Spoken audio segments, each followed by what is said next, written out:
Welcome to this explainer. Today, we're diving into a site with an absolutely immense historical and spiritual footprint. From the miraculous night journey of Prophet Muhammad to the era of Prophet Sulayman, and from the devastating Crusades to Salahuddin Ayyubi's historic victory, Masjid Al-Aqsa has witnessed some of the most remarkable events in all of human history. So you really have to ask, what makes Masjid Al-Aqsa one of the most sacred places in Islam?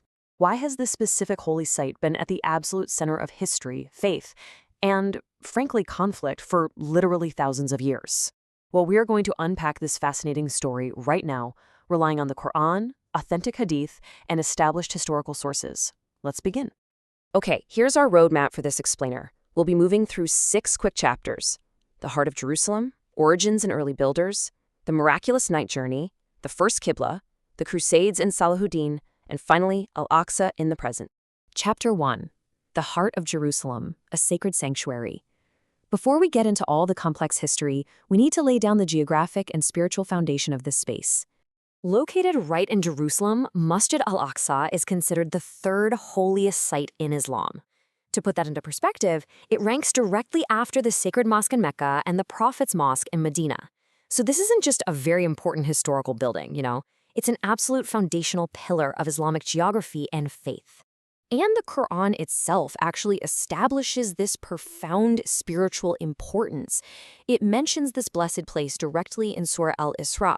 It says, "Glory be to him who took his servant by night from Al-Masjid Al-Haram to Al-Masjid Al-Aqsa, whose surroundings we have blessed." That verse really anchors the site, highlighting not just the mosque itself, but the deeply blessed nature of its entire surroundings. Chapter 2. Origins and Early Builders, an Ancient Foundation. We know it's incredibly sacred, but who actually built this place in the beginning? Well, Islamic sources point out a truly fascinating detail.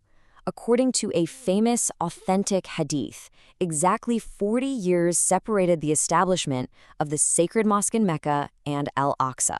Just think about that. Only 40 years between the two most foundational sanctuaries in the entire Islamic faith. So who laid that early groundwork? Islamic tradition holds that Prophet Dawud, or David, peace be upon him, began the work on the sanctuary, and later his son Prophet Sulayman, Solomon, rebuilt or massively expanded upon his father's incredible foundation. It was a shared, multi-generational project of the prophets. But of course, a structure standing for thousands of years isn't going to look exactly the same today as it did back then. Over the centuries, nature took its toll with major earthquakes, and human history brought wars and constantly changing rulers. All of this necessitated endless rounds of rebuilding. The physical stones may have shifted or been replaced, but that sacred footprint, it remained exactly where it was. Chapter 3. The Miraculous Night Journey, Isra and Miraj. This brings us to one of the absolute greatest miracles in Islamic history, an event that permanently cemented the site's legacy. Let's clearly define what this was. The night journey is the miraculous event where Allah took Prophet Muhammad, peace and blessings be upon him, all the way from Mecca to Masjid Al-Aqsa in just a single night. And from there, he ascended through the heavens, which is known as the Miraj.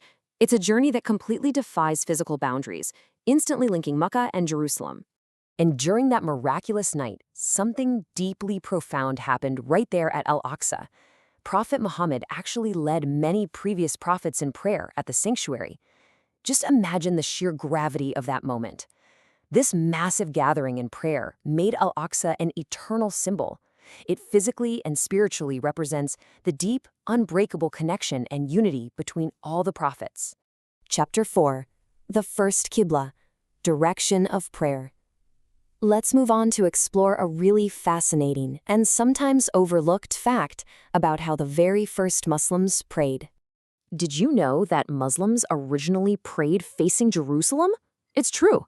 For about 16 to 17 months right after the migration to Medina, early Muslims actually faced Al-Aqsa during their daily prayers. Eventually, though, there was a shift in the Qibla. Allah later commanded the Prophet to face the Kaaba in Mecca, making Mecca the permanent direction of prayer from that moment onward.